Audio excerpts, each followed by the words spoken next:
How should we treat people who are different from us? Today we're going to consider 12 reasons on how we should treat people who are different from us. Here we are in the 21st century, and Asians are still being attacked and verbally assaulted, unarmed blacks still being killed by police, mass shootings are still being carried out across the United States, and people seeking asylum or refuge are still being placed in cages or detention centers and treated like animals. The question is, as Christians and civilized humans, how are we supposed to treat people who are different from us? According to the white colonists and other white supremacists, God cursed Ham, and the white supremacists developed the idea that God intended blacks, Native Americans, and others to serve whites. The same mindset continues today with some whites and others regarding people of color around the world as inferior, in need of controlling and possibly eliminating.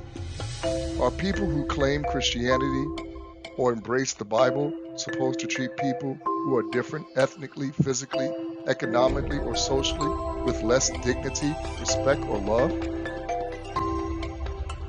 According to the colonial Eurocentric view, God cursed Ham, and Ham was black.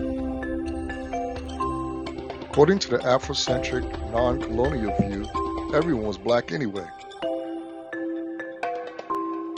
Reason 1.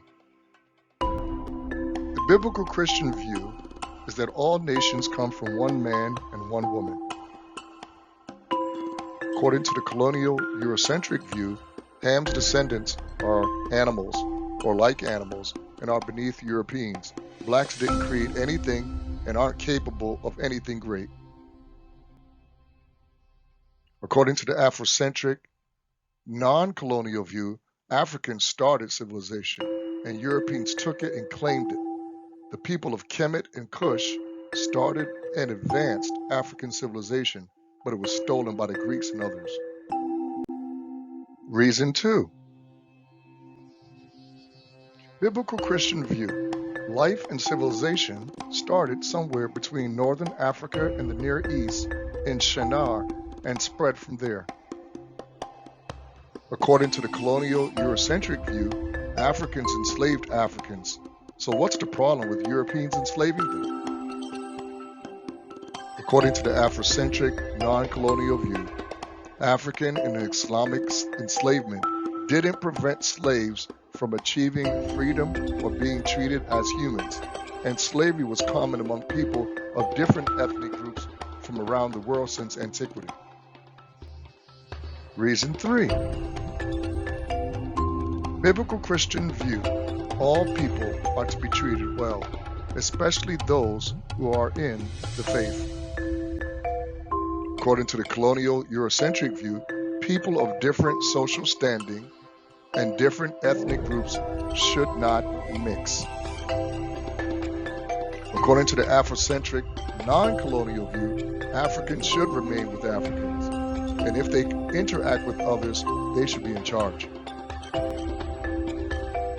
Reason 4. Biblical Christian view is that intermarriage and connecting with other ethnic groups are not an issue with God. According to the colonial Eurocentric view, sinners are to be executed. According to the Afrocentric non-colonial view, capital punishment involved execution and sometimes banishment among different cultures around the world. Reason 4. Biblical Christian view.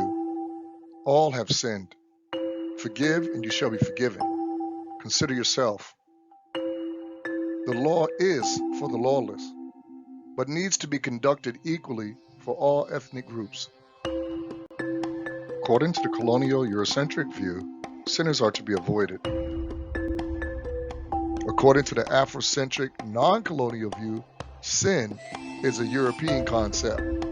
Others believe in harmony with nature. Reason 5. Biblical Christian view. Separate from those in church who don't want to repent and change, but don't isolate from the world. According to the colonial Eurocentric view, aliens should not be helped or allowed to stay in one's territory or worship in one's congregation. According to the Afrocentric non-colonial view, foreigners may be enemies or maybe not. Africans have been more receptive to foreigners than foreigners have been to them. Reason 6. The biblical Christian view is that there is neither Jew nor Greek, nor male nor female, nor bond nor free in God's eyesight spiritually. So basically, we're supposed to treat everyone equally. Colonial Eurocentric view. Blacks cannot be saved. They have no souls. And if blacks can be saved, they're still inferior and should remain enslaved. According to the Afrocentric non-colonial view, the idea of a soul was also an ancient Egyptian concept, which predates the time that Europeans were talking about a soul. Reason 7. The biblical Christian view is that God breathed the breath of life into man's nostrils and man became a living soul, and that people of all nations will be saved. Reason 8. Biblical Christian view. There are good and bad people in all ethnic groups, so there's no perfect, pure race, for everyone has sinned. We all fall short of God's glorious standard, according to Romans chapter 3, verse 23 in the New Living Translation. Reason 9. The biblical Christian view, the important thing to remember is to follow the golden rule. In everything, therefore, treat people the same way you want them to treat you. For this is the law and the prophets, as read from the New American Standard Version of the Bible. Reason 10. Asians have been productive citizens since they came to the United States in the 19th century and helped build the railroad system from the East Coast to the West Coast. Reason 11. Mexicans and Native Americans were on this continent before Europeans, so this land really was theirs, although they were originally willing to share with others. Reason 12. And the natives helped the Pilgrims and many other European settlers until the Europeans took over the land and tried to eliminate them. Final thoughts. Years ago, we sang a song in school that claimed that this land is your land, this land is my land, from California to the New York Islands, from the Redwood Forest to the Gulf Stream waters, this land was made for you and me. The presentation just shown was based on a lesson created and conducted by Pastor Hunter of the Narrow Path Church in New York City, New York, on February 19th, 2021. Narrow Path Church, 2021. Copyright